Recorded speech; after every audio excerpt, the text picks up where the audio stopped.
Hello, good morning. It's an honor to be with you all today. I'm going to see you twice in the next 2 days. Today, talking about innovation and disruption, and tomorrow, talking about energy for Thailand. So, just so you know who I am, I'm here. I'm the co-chair of energy at Singularity University. My background is in technology. I spent 13 years at Microsoft at a time when Microsoft was transitioning from packaged software to cloud services. And I've run a tech startup. I'm also a science fiction writer, which is an unusual combination to have. So I like to think broadly about the future. In fact, my very first novel, Nexus, was inspired by my first visit to Thailand in 2004 and is set mostly here in Thailand. Now, in my science fiction novels, people have a technology in their brain, sort of similar to Elon Musk's Neuralink, that allows us, if we both have this technology, to connect our brains via Wi-Fi, to share what we're seeing, what we're thinking, what we're feeling together, one-to-one. It's something that you might already be familiar with, especially if you're familiar with the greatest American philosophers, like the great Keanu Reeves, who famously, when data was downloaded into his brain, said, "I know Kung Fu." But I bring this up because we have this idea that science fiction exists to predict the future. That's our model, right? But that's not usually what science fiction does. We're actually very bad at predicting. What science fiction is useful for, and what I hope this 2 days is useful for you, is provoking thoughts about what the future could be like. And I'll show you the difference. Here's a classic piece of science fiction. This is Star Trek. And in Star Trek, it's a future where we can go faster than light in these starships as big as cities, but we really haven't changed. Humans are still the same as they are. Society is largely unchanged.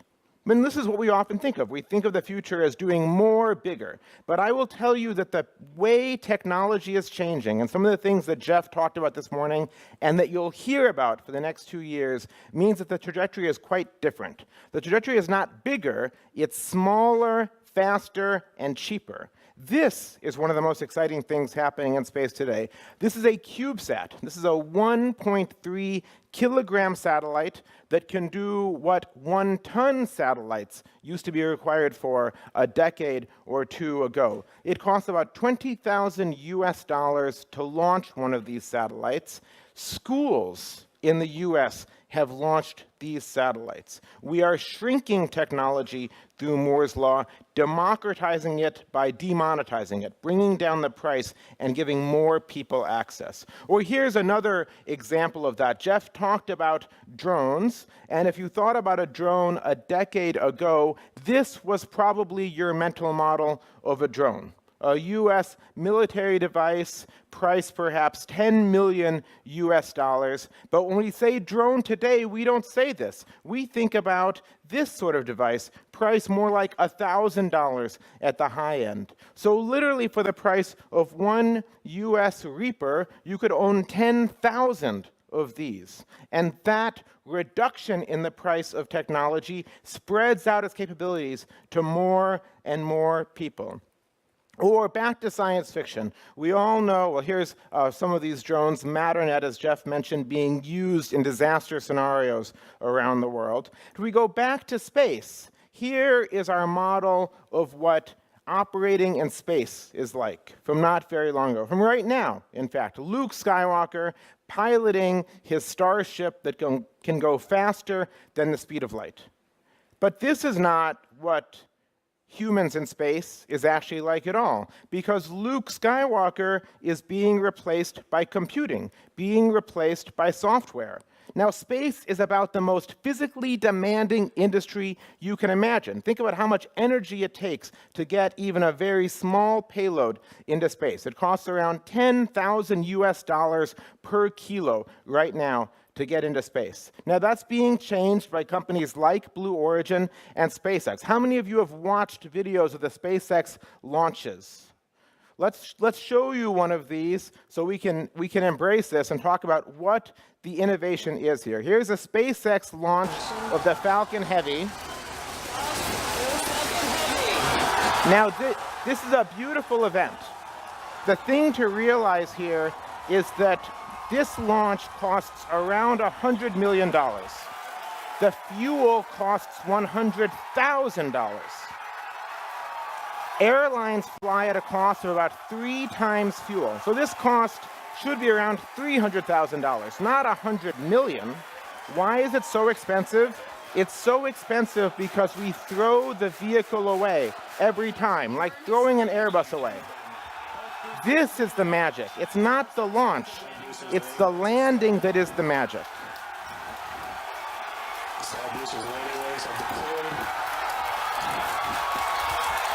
And that landing is made possible by software. That landing is made possible by computing. Let's look at another example, even more clear. Here's an older launch, one of their first launches of just a single Falcon 9, not the Falcon Heavy, about a $45 million launch. And again, normally we throw away the vehicle at the end. So think about what your ticket across the Pacific would cost you if you threw away the airplane at the end. It costs about $1 million, perhaps. But when you watch that landing, a human being could not land a rocket on its tail like that. Luke Skywalker couldn't do that. But computing, maybe Luke Skywalker could, okay? But the rest of us couldn't.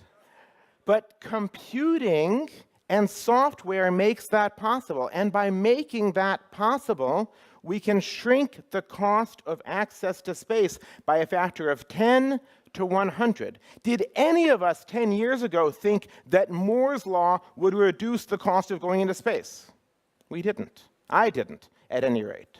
So that's the radical change that's happening, a democratization of this. This is Mark Andreessen, a venture capitalist in Silicon Valley. He created Netscape. He wrote the world's first real web browser, and he has this phrase, software is eating the world. We can expand that to say computing is eating the world, and if computing can eat space access, what industry can it not eat? You might think that you're in some very physical industry of heavy industry or packaged goods or real estate, and that you're immune to the effects of technology disrupting you, but you're not.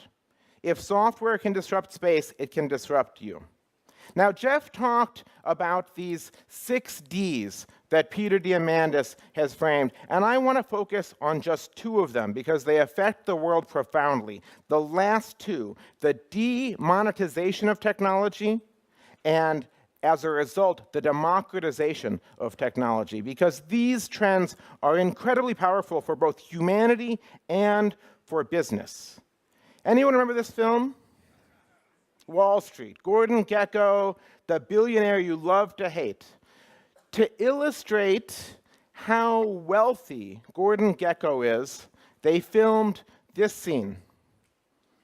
Gordon Gekko with his mobile phone, because only billionaires could afford a phone in those days. Well, a few people below billionaire. But this phone, this is a real device. This is the Motorola Dynatac. It cost about $10,000 in today's money.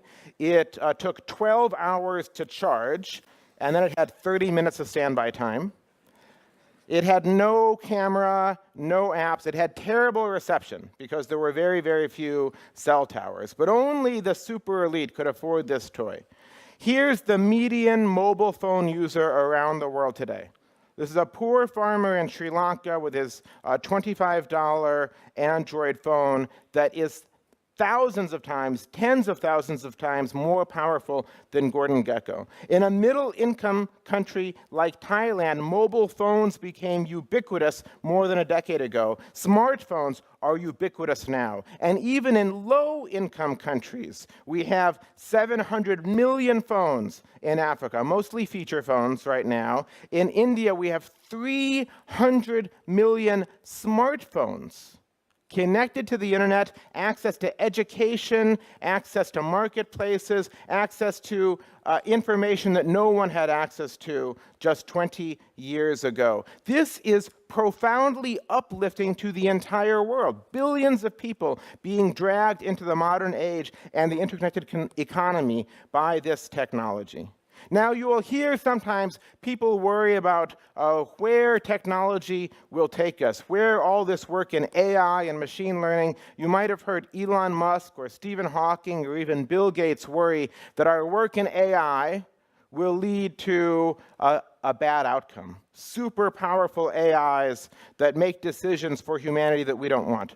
I don't believe that for a second, because this is the future of AI. It's a future of democratization where every single one of us in our pockets has super powerful AI for pennies. That's the future. So this is the greatest time to be alive for humanity, and it's just getting better and better as this technology is plunging in price. For business, though, it comes with both upsides and downsides, and it depends on where you are. If you're an entrepreneur, this is the single best time to be alive, because while it used to take 20 years to make a billion-dollar company, now we have companies being founded around exponential technologies that reach a billion-dollar valuation in 1 year, 2 years. WhatsApp, Snapchat, cruise automation that does self-driving, right? If you look at how many companies are there, startups that have been founded that are worth $1 billion or more, this is the map of those. And you see it getting more and more and more crowded. And some of this is a bubble. Some of these companies will disappear, and we will never remember their names. There might be an Uber for cats here. I don't really know. And it won't matter to any of us if it ceases to exist. But many of these companies are real. And these companies are across every industry. They're across healthcare, space access, transportation, packaged goods, real estate, every sector. And they're almost all digital and leveraging that mobile revolution and cloud revolution that's happening. So if you're an entrepreneur, you have the best odds of making $1 billion or tens of millions perhaps and changing the world today than ever. All right, awesome. Well, what's the possible downside? Well, if you're an incumbent, it's a scary time, because almost 90% of the Fortune 500 from the 1950s aren't there anymore.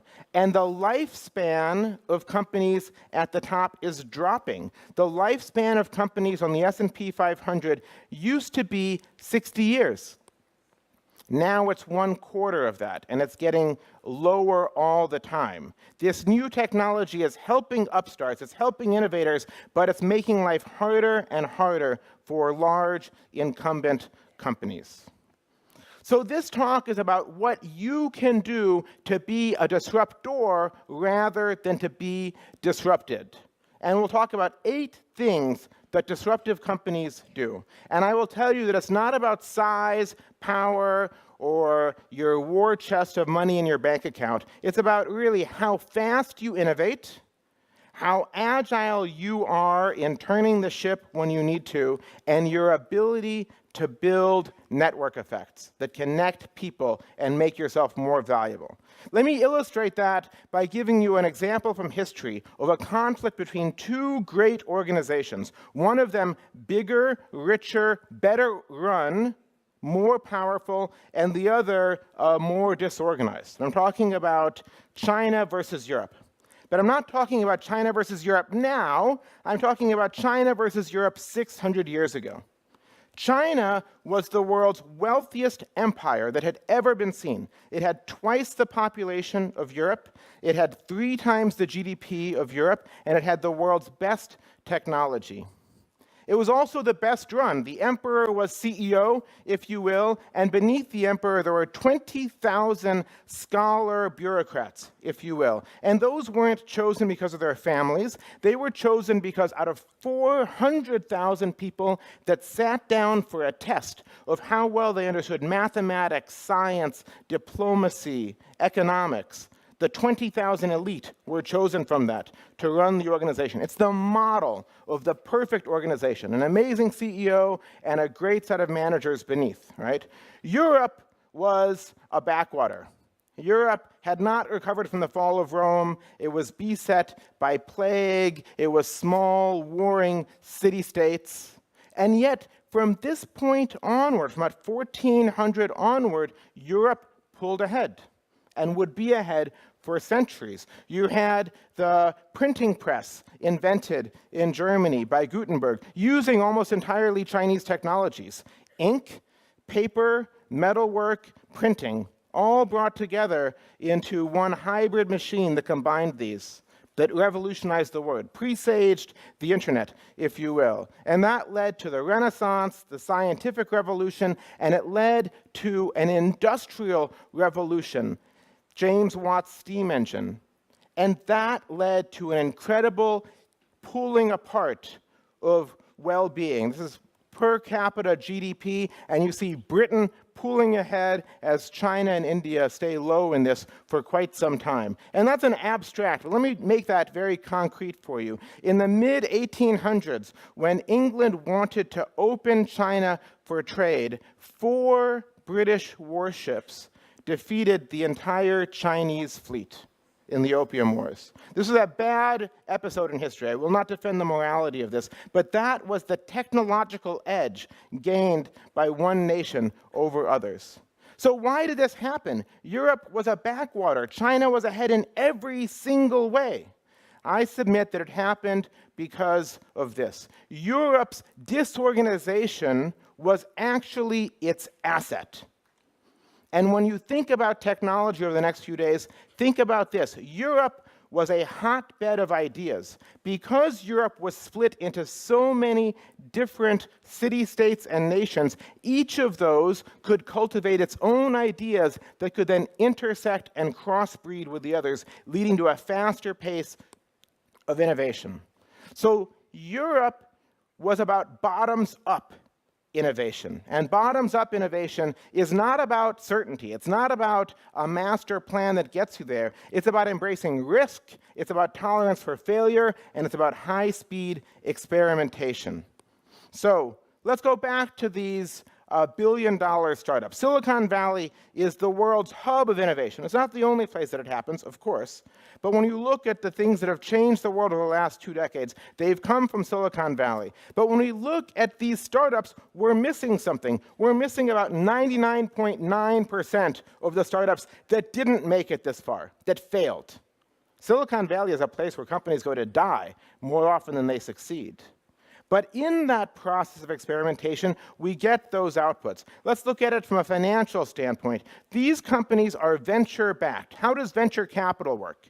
Venture capital works like this. The large majority of deals, about 60% of deals, totally fail. This is not even of startups founded. This is of startups that have received a proper venture capital round, an A round, we would call it. 60% of those lead to zero output, to complete failure. 6% of the money spent by venture capital leads to 60% of the gains. That's experimentation. The world's hotbed of innovation fails and fails and fails and fails. Well, sort of fails. That, what we call failure, actually, that's exploring the space of the possible. That's learning.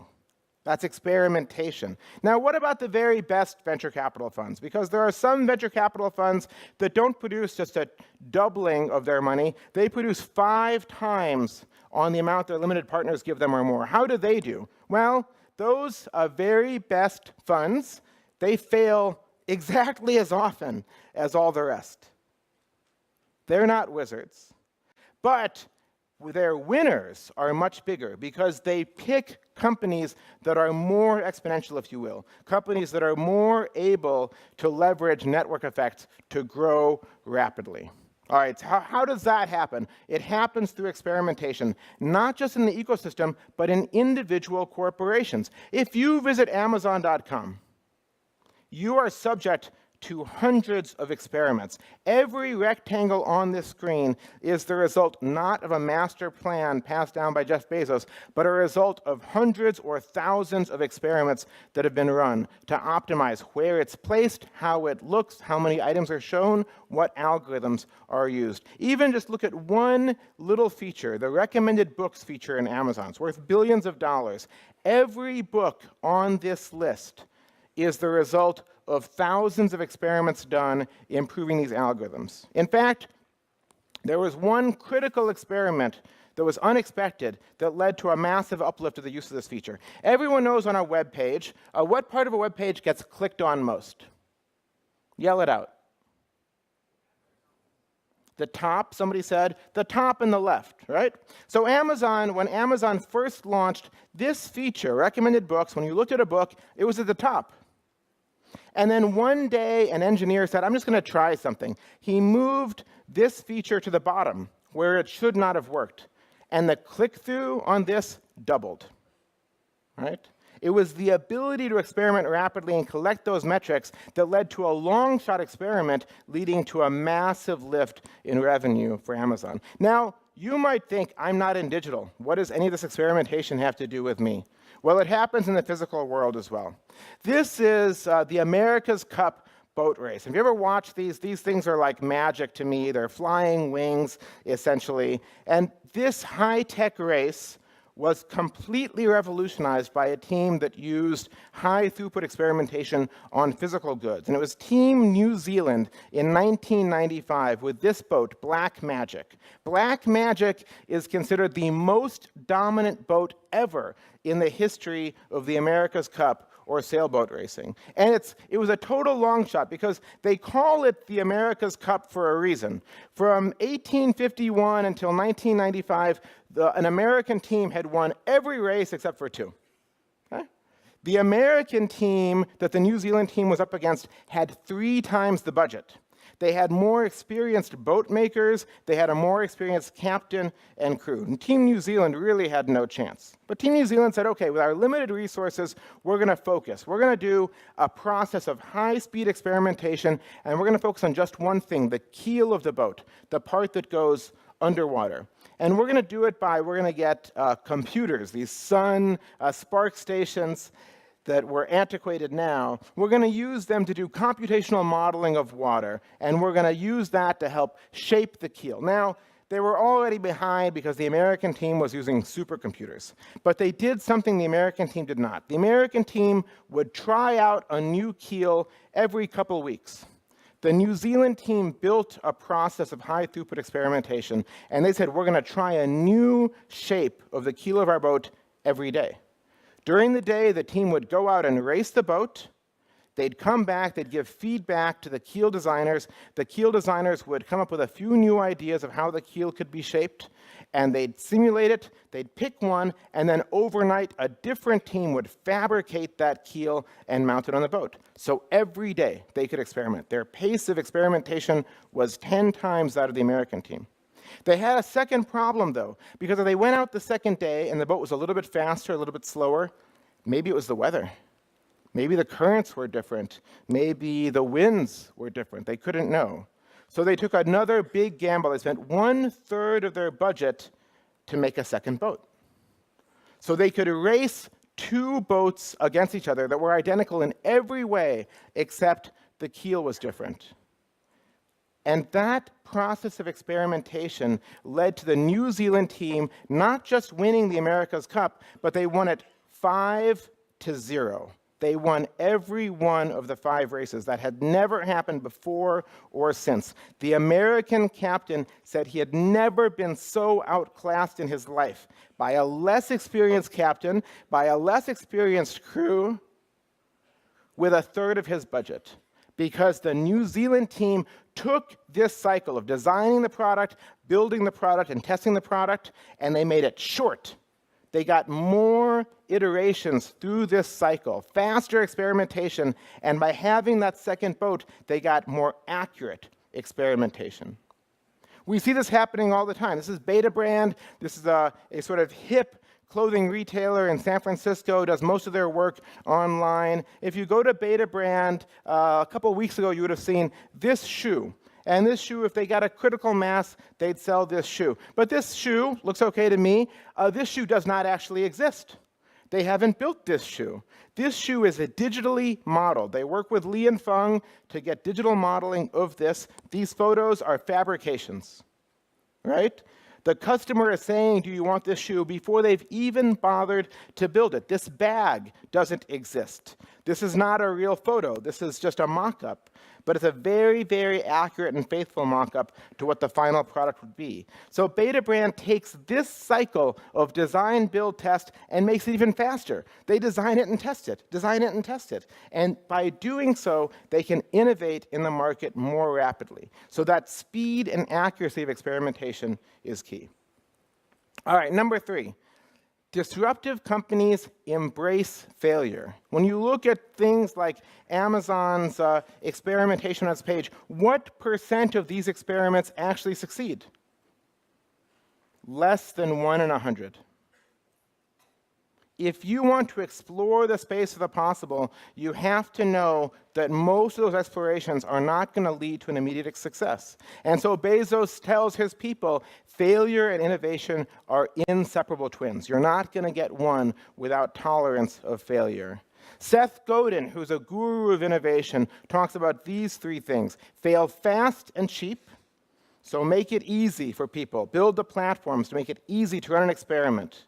Fail often, try a lot of things, and fail in a way that doesn't kill you. If the Amazon engineer that moved the suggested books box from the top to the bottom, if he risked bringing down the entire Amazon website for hours, he would never have done it. You have to build the systems to make it safe for your people to run experiments one way or another. All right, 4. Innovative and disruptive companies don't do a lot of asking for permission. Not inside the company and certainly not outside. They bias for action and for autonomy. So in the Bay Area, we have this buzzword, permissionless innovation. Innovation without asking for permission, right? What does that mean? Well, how many of us are in a situation where it's easier for someone to say no to a new initiative in your company than it is to say yes? Right? It's often asymmetric. Often everyone in leadership has to all agree and say yes for something to go, but only one person can veto, right? Any one person can veto. How many of us have sat in rooms like this? I think we all have, right? These rooms are about consensus, and consensus is a very powerful thing. Consensus is vital when you're talking about the morality of your organization, the ethics of your organization, the principles of your organization. But when it comes to innovation, consensus kills. Consensus kills innovation, right?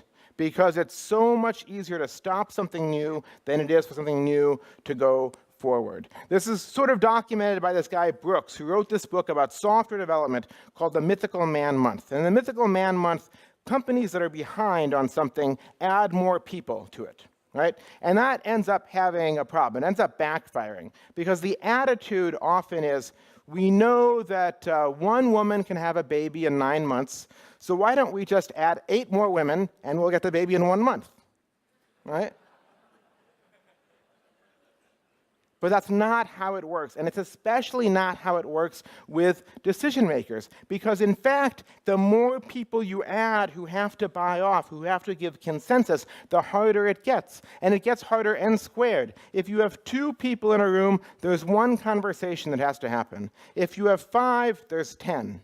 If you have 10, there's 55 connections between those people. So if you want to stop innovation, please create committees. And please, require consensus. But if you want to foster innovation, you go the other way and you focus on autonomy. Steve Jobs talked about this. He said, look, at Apple, we don't hire smart people and then tell them what to do.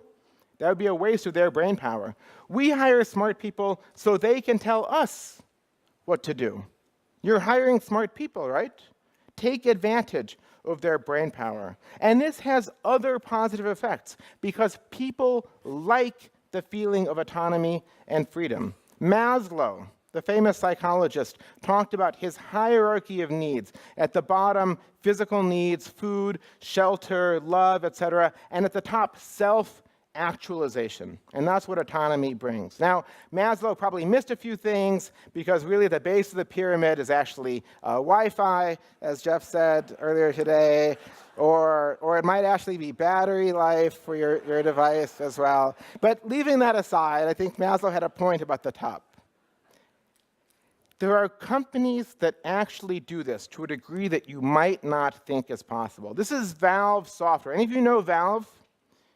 Your kids might if they play video games. Valve is a company that's a unicorn. It's actually privately held. They've never taken a dollar of venture capital. It's about an $8 billion company, we think. It has 300 employees. Valve makes more money per employee than Google, Apple, or Facebook.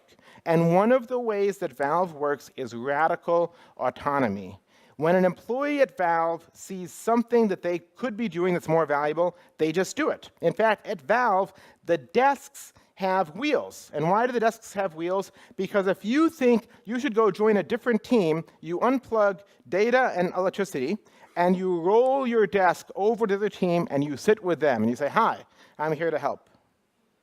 Now, Valve is in Seattle, so I know Valve well, and I was at a dinner with someone from Valve the other day, and I said, "Come on, is it really like that?" And he said, "Yes, but with great power comes great responsibility. You have to trust these people, and these people have to know that they can't leave things on the floor. They have to clean up their messes. They have to take care of the responsibilities they have to other teams. But that maturity is what selects for their ability to go make autonomous decisions.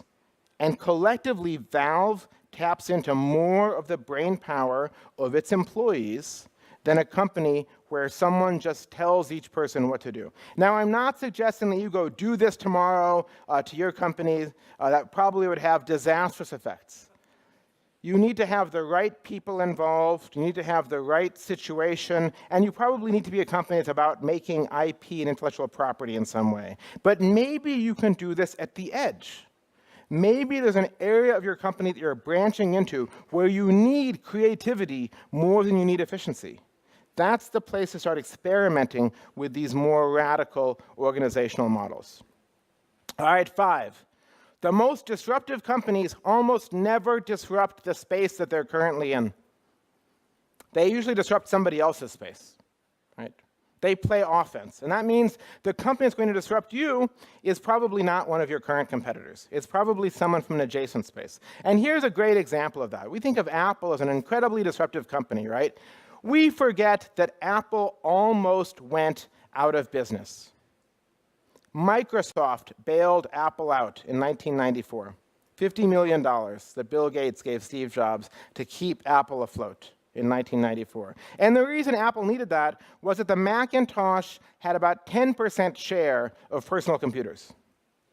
Now, what's the Macintosh's share of personal computers today? It's about 10%. It really hasn't changed. The Macintosh is a terrible business. Still is. Great product, terrible business. We'll get into why. When Jobs came back to Apple, he said, "Look, we've been banging our heads against trying to beat Microsoft, and we're failing. Let's play offense. Let's go into a different area and disrupt that with our technology and our people and our skills." And the area he picked was music. It wasn't the iPhone that saved Apple. It was before that. It was the iPod. Because Jobs said, "Look, I think we can do a better job than anybody else in music." And that was a crazy thing to say, because who was the king of music at this time? It was one of the most innovative companies on planet Earth. It was Sony. Sony had invented the Walkman. Sony had caught up with new technology and had the Discman, right? That's not a lightweight. This is not an easy company to go up against. But Jobs said, "Look, I think we can do a couple things. I think instead of having to buy one album, you can buy one song at a time. Any song, 99 cents, we'll sell it to you. And I think instead of being limited to 12 songs on your device, we're going to make amazing progress. The iPod will be able to store 100 songs on your device," which was a very, very big deal there. And so that is what saved Apple and what disrupted Sony. It was the adjacent possible. It was what was adjacent to Apple in terms of their technology and their skill set and their people. But to Sony, it was a bolt out of the blue. Sony thought maybe the competition would come from Panasonic. They didn't think the competition would come from a computer company, right? That's who your competition is, someone you may never have heard of. All right, 6. Anyone know this person? There's not a lot of ice hockey in Thailand, is there? This is possibly the greatest hockey player of all time. His name is Wayne Gretzky. He's sometimes called the Great One. And Gretzky was asked once, Wayne, why is it that you're so good at hockey? What do you do differently? He says, well, I don't skate where the puck is. I skate where the puck is going to be. That's easier said than done, right? But hopefully these 2 days will give you a better idea of how to anticipate that. Jeff talked about Moore's law, the exponential increase in computing per dollar. And it turns out Moore's law ends up applying to many adjacent fields. Consider photography. The fall of Kodak is well known, right? Kodak invented the digital camera. This is Steve Sasson. In 1975, he presented this digital camera to Kodak's board. And Kodak's board rightly said this camera was not a viable consumer product because it cost something like $10,000. Its resolution was 100 pixels by 100 pixels. It took 23 seconds to take one exposure, and it could store one picture on its drive, right? That's not a good product. But what they neglected was the pace at which this product, the underlying technology, was improving. Because just like Moore's law, the number of pixels you can get in a digital camera sensor per dollar goes up by about a factor of 100 each decade. And so they didn't see how that would be advancing. As Jeff talked about, we get stuck in this zone of disappointment with an exponential technology, and we fail to see how it's going to get rapidly and rapidly better. And Kodak made that mistake. Google works the opposite. Google tells its engineers, what would you do if computing was free? What would you do if storage was free? Because they know if an engineer at Google comes in and says, I have this project, but it costs 10 times too much, well, in 5 years, the cost will have dropped by a factor of 10. In 10 years, the cost will have dropped by a factor of 100, and now you'll have a 90% margin on this product. That's skating where the puck will be. And so that's allowed Google to do crazy things. Did any of you use email before Gmail? I was on Hotmail. I remember the day I had a 10 megabyte mailbox. I remember the day that Google announced and said that you would have 1 gigabyte of email. Anybody know what day of the year that was? It was April 1st. And Google is famous for their April Fool's jokes. So the internet was full of these articles saying, maybe this is a joke. But it wasn't. It was Google skating to where the puck would be. So as you look at all of these technologies over the next 2 days, the ones that are relevant to your sector, ask yourself, where will that puck be? And what will you do when it gets there? What business model will you build if computing is 1/100th the price that it is today? If energy keeps dropping in price? That's the question to ask to future-proof yourself. All right. 7, and we're closing in here. Disruptive companies change the business model. There are some companies that are commodities business model, sell ore or oil. There are some companies that are product business models or service business models. That's not disruptors.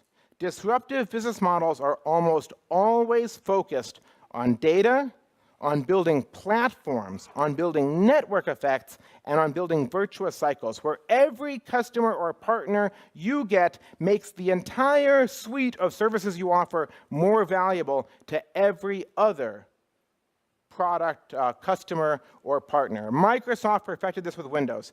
Every person who bought Windows made it more attractive for an app developer to write a program for Windows. Every program written for Windows made it more attractive for businesses and consumers to buy Windows. This is why Apple could never unseat Windows with the Mac OS. So Apple had to jump a level. Existing platforms are almost never disrupted. Apple had to build a new platform based on mobility, borrowing all the tricks that Microsoft had done and then adding one of their own. Apple makes 30% off each app that you buy, right? Moving up one level.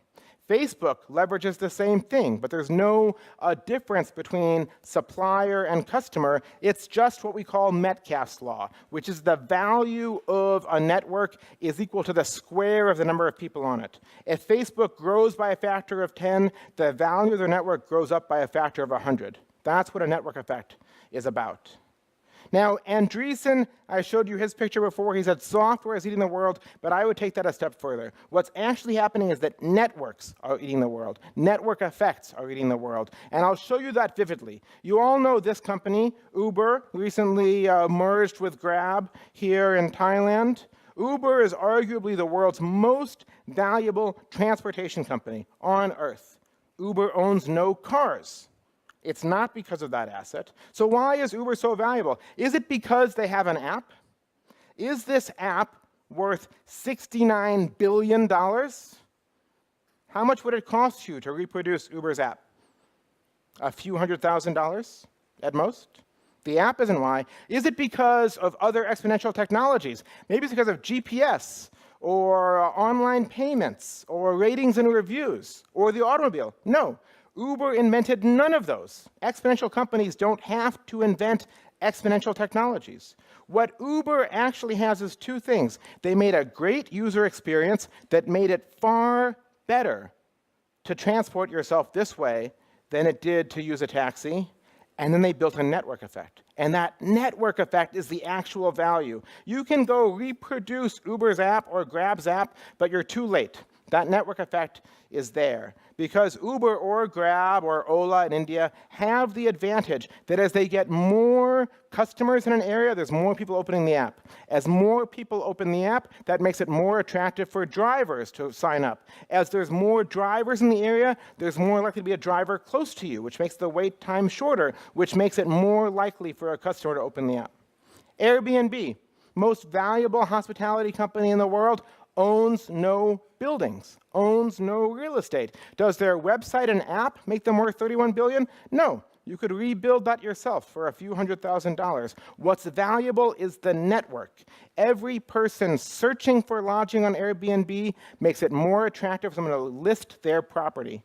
Every host listing their property makes it more attractive to customers to come and search there, guests. That self-reinforcing network, that double-sided marketplace, is the asset. Now, again, this is digital. Does that mean if you're in a physical goods business, you can't leverage this? No, you can leverage it. Here's Tesla. Tesla is in a fight for its life with Google and Uber and everyone else to be the first company to sell really effective or provide really effective self-driving vehicles. I'll talk more about this tomorrow. Here's Tesla software they've not released yet, running on a 2017 Tesla Model S. They recently announced that they're going to auto-upgrade over the internet most of their Model S's to have this software. What Tesla says its critical advantage is the data coming off of every Tesla that's out there. Because every Tesla is creating data exhaust, right? They have no traditional exhaust because they're electric, but they exhaust lots of data. And every mile driven by a Tesla is data collected by Tesla, the corporation, which is training data for their machine learning and AI models to make the driving better. This is their head of autonomous driving, Sterling Anderson here, and what he talks about is what fleet learning, which is that as the fleet drives, the entire fleet gets more intelligent. And in fact, they're probably up to about 10 billion electric miles today, more than anyone else in the marketplace. So this is a physical good that's benefiting from a network effect. All right, the final one. Disruptive companies have the courage to do the hardest thing of all, which is to disrupt themselves. I talked about Kodak, but the reason I gave you for why they failed is actually not really that important. Kodak eventually figured out that digital cameras were here to stay. Here's why Kodak failed. Kodak's main profit driver wasn't cameras, it was film.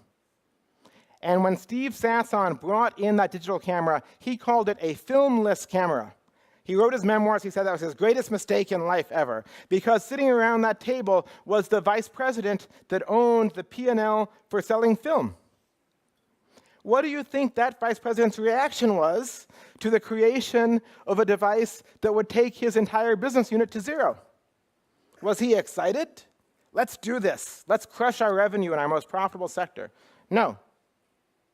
Kodak was trapped in its own existing business model and couldn't see its way clear to a better business model. It's happened in other sectors. It's happened in music, right? In music, this is a multi-billion-dollar industry. If we go back 10, 15 years, here are the world's leading companies in music, right? And they sold us music in this form. I still have a few of these. I haven't opened one in many years now. And the revenues in the music industry, it's been troublesome. It's gone down from its peak of almost 25 billion US dollars in this industry. It's dropped, and especially that dark blue area, physical media sales, have dropped in revenue by a factor of 5. Right? But there's good news. If you look closely, the last few years, from 2014 up, the music industry as a whole has been growing again. And it's been growing because of digital music, and in particular, because of streaming. And there's every reason to believe that in 5 or 10 years, the music industry will be at all-time highs of revenue, and life will be good. So, of course, these companies were all smart enough to make that transition, right? No. What did these companies do when they saw digital music coming? They fought it tooth and nail. They went to the capitals of the world and they said, this is piracy, this is theft, we have to stop people. Even though they knew that customers loved it, even though they knew that bandwidth was getting cheaper, devices were getting faster, it was inevitable that people were going to download music. But instead of trying to get a piece of that new business, they did everything they could to stifle it. And so these are the leaders in music now. There are a few companies that have had the courage to disrupt themselves. Netflix once sent you DVDs in the mail. They switched to delivering them online. Their stock price dropped by 3/4. Now it's up about 500% from them. They saw that it was inevitable. They had the courage. Amazon has done it twice. Bezos opened up the Amazon store to let third parties sell on Amazon. The stockholders rebelled. They said, this is crazy, Jeff. But now more than half of Amazon's sales come from third-party merchants. He did it a second time. He said, we're going to open up every bit of Amazon's cloud technology and let third parties use it. People say, that's crazy. You've built all this technology for a proprietary advantage. Why would you let somebody else use it? He said, because someone is going to build the cloud OS for other people to use. And now Amazon Web Services provides essentially 100% of Amazon's profit, and is their fastest growing business. Right? So that is my last message to you. When a startup is formed in your sector, the startup is not going to ask your permission if they can disrupt you. Your employees will. Your employees will come and say, I have a great idea, and you'll say, that's scary to our current business. Let's not do that. That is the wrong response. If you want to survive in the decades to come, you have to have the courage to disrupt yourself. That's the only way there is. So I'll leave you with those 8 things and with one final thought from Charles Darwin, who coined the theory of evolution and survival of the fittest. Darwin actually said, it's not the strongest of the species that survives. It's not even the smartest of the species that survives. It's the one that is most responsive to change. And I hope that you will be the ones most responsive to change. Thank you very much.